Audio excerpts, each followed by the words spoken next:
Hi hello నమస్తే welcome back to ocean vlogs. So ఎంబీఏలో స్టార్టింగ్లో ఏవైతే మిస్టేక్స్ నేను చేశానో అలాంటి మిస్టేక్స్ మీరు చేయకూడదు. అండ్ ఎవరైతే అఫ్రైడ్ ఆఫ్ ఇంగ్లీష్, సో నేను ఇంగ్లీష్లో ఫ్లూయెంట్గా మాట్లాడలేను, సో నేను జాబ్స్కి అప్లై చేయడానికి పనికిరాను అని చెప్పేసి ఒక నర్వస్ ఒక ఫీలింగ్ ఉంటుంది అనమాట. సో సేమ్ ఫీలింగ్ నుంచి వచ్చిన వాడిని నేను కూడా. సో ఎందుకు చెప్తున్నా అంటే స్టార్టింగ్ లెవెల్లో ఇంగ్లీష్ అనేది ఒక బేసిక్ లెవెల్ వరకు ఇంపార్టెంట్. బేసిక్ లెవెల్ వరకు నువ్వు చెప్పేది, వాళ్ళు అడిగే క్వశ్చన్ ఏంటి, మనం చెప్పే ఆన్సర్ ఏంటి, సో క్లియర్ కట్గా అడిగిన క్వశ్చన్కి అర్థం చేసుకొని అదే ఆ క్వశ్చన్కి అర్థం చేసుకున్న దానికి వాళ్ళకి అర్థమయ్యే విధంగా నువ్వు ఎక్స్ప్లెనేషన్ ఇచ్చితే నీకు ఇంతకు మించిన ఇంగ్లీష్ అవసరం లేదు. ఎందుకు అంటే జాబ్లో కూడా ఎందుకు వస్తారంటే, సో మిక్స్డ్ పీపుల్ ఉంటారు, నార్త్ పీపుల్ ఉంటారు, సౌత్ పీపుల్ ఉంటారు, అండ్ ఫారినర్స్ ఉంటారు ఇన్ కేస్ ఎంఎన్సీ కంపెనీస్ అయితే. సో అలాంటి వాళ్ళకి మనం అర్థవంతంగా చెప్పగలుగుతున్నామా లేదా అనేది మాత్రమే చూస్తారు ఇంగ్లీష్ ఫ్లూయెన్సీ. బట్ వాళ్ళ కాన్ఫిడెన్స్ లెవెల్స్ ఎలా ఉంటాయి అంటే లో ఉంటాయి అనమాట.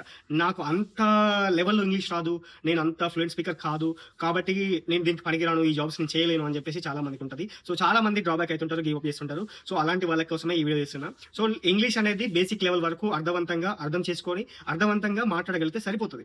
సో ఇది చాలు, బేసిక్ గా నార్మల్ గా వస్తే సరిపోతుంది. సెంటెన్స్ ఫార్మేషన్ వచ్చేసి వాళ్ళు అడిగే పదాలు ఏవైతున్నాయో వాటికి అర్థాలు తెలుస్తుంటాయి. సో ఇది సరిపోతుంది అనమాట. సో ఇంకోటి ఇంగ్లీష్ కంటే చాలా చాలా ముఖ్యమైనది ఏంటంటే కాన్ఫిడెన్స్. సో చాలా మంది ఈ ఇంగ్లీష్ రాదని సో తెలుగులో ఎంతో కాన్ఫిడెంట్ గా మాట్లాడగలుగుతారు, బట్ ఇంగ్లీష్కి వస్తే చాలా చాలా నర్వస్కి వచ్చేసి సో ఎస్ సార్ ఇది అని చెప్పేసి గ్యాప్స్ ఇస్తుంటారు. సో నేను కూడా అలా లెవెల్ నుంచే వచ్చిన అనమాట. So first second semester 2 semesters కూడా జాబ్ ఆపర్చునిటీస్ వచ్చినా కానీ ఎలాంటి జాబ్ ఆపర్చునిటీస్కి అప్లై చేయలేదు. అప్లై చేసే విధానం తెలియదు మనకి, అండ్ అప్లై ఎలా కూడా అంటే చేయాలన్న భయము, మనకి ఇంగ్లీష్ రాదు, ప్లస్ మనం అది ఫేస్ చేయలేము, అక్కడికి వెళ్తే ఇజ్జత్ పోతున్న పాయింట్ ఆఫ్ వ్యూలో మేనేజ్ చేసేసినాము. But once third semester start అయిన తర్వాతకి సిగ్గు లజ్జ మానం అతి మనం అలాంటివి ఏమీ లేకుండా వదిలేసేసి జస్ట్ మార్నింగ్ ఒక 10 to 20 minutes అట్లా సెంటెన్స్ ఫార్మేషన్ వీడియోస్ ఉండేవి. సో సాయి అకాడమీ ఒకటి ఉంటుంది అనమాట. So Telugu to English conversations ఉంటాయి. సో అవి రోజు ఇయర్ ఫోన్స్ పెట్టుకొని వినుకుంటూ వెళ్ళేది అనమాట. నా రూమ్కి నా హాస్టల్కి ఒక మినిమం ఒక 2 km డిస్టెన్స్ ఉంటుంది. ఆ 2 km డిస్టెన్స్లో అవి వినుకుంటూ ఒంటరికి వెళ్ళేది. సో ఒంటరికి వెళ్ళినప్పుడు అవి వస్తామంటే నేను నాకు అవి 2 times రిపీట్ అయితే ఆ 2 times నేను కూడా ఒక 2 times ఎక్స్ట్రాగా నేను రిపీట్ చేసేది. సో అట్లా సెంటెన్స్ ఫార్మేషన్ అనేది ఈజీ అయిపోయింది అనమాట. సో నేను ఇప్పుడు కూడా మంచి ఫ్లూయెంట్ స్పీకర్ని. సో నాకు ఇంగ్లీష్ బాగా వస్తుందని నేను చెప్పలేను. సో ఒక ఇంటర్మీడియట్ లెవెల్లో నేను మాట్లాడగలుగుతాను ఇంగ్లీష్. సో ఏవైతే ఈ ఇంటర్మీడియట్ లెవెల్ తోటే దాదాపుగా మన క్యాంపస్లోనే ఒక 5-6 జాబ్స్ అయితే క్రాక్ చేసినాము. సో అవి మరీ పెద్ద పెద్ద జాబులు కాకపోవచ్చు, బట్ మన మీద మనకి నమ్మకం వచ్చింది, ట్రస్ట్ వచ్చింది, మనకంటూ కాన్ఫిడెన్స్ లెవెల్స్ పెంచింది అంటే ఆ జాబ్స్ అనమాట. సో ఆ స్టార్టింగ్ లో నేను ఏదైతే డేస్ చేసినో, అయితే రిస్క్ తీసుకున్నా, అది నాకు చాలా ఉపయోగపడింది. అండ్ నా కెరియర్ పాత్రకు కూడా అదొక మంచి కీలక ఘట్టం అని చెప్పొచ్చు. సో అదనమాట. సో ఎవరైతే ఇంగ్లీష్ తోటి అఫ్రైడ్ అవుతున్నారో, నో నీడ్ టు అఫ్రైడ్.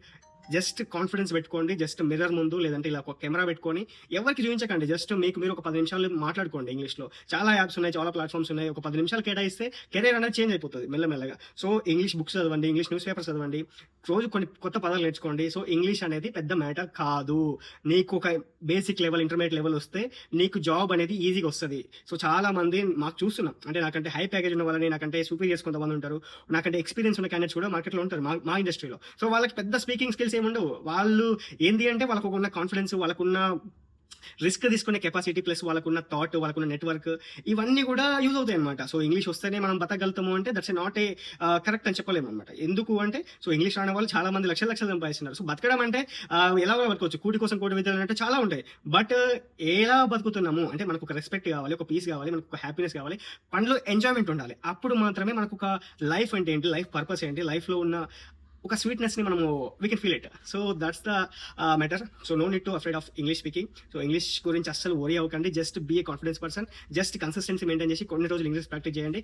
అల్టిమేట్గా జాబ్స్ అప్లై చేస్తూ ఉండండి. ఏదో ఒక జాబ్ మనకి ప్రొఫైల్ సెట్ అయ్యట్టు, మనకు తగ్గట్టు ఏదో ఒకటి సెట్ అవుతుంది. 100 జాబ్స్ టార్గెట్ పెట్టుకోండి, 100 ఇంటర్వ్యూస్ ఇవ్వండి, అందులో ఒక్కడానికి ఖచ్చితంగా వస్తుందని నేను చెప్పగలుగుతాను కాన్ఫిడెన్స్. ఎందుకు అంటే that is the same experience I have done.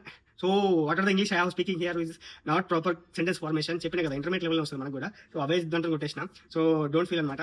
So నా ఇంగ్లీష్లో ఏమన్నా కరెక్ట్ అంటే కరెక్ట్ సెంటెన్స్ ఫార్మేషన్ లేకున్నా, గ్రామర్ మిస్టేక్స్ లేకున్నా, please excuse me. So that's all. Please like, share and subscribe for more videos like this. And if you want to know any more like ideas or anything you want to share, please share in the comment box. Thank you.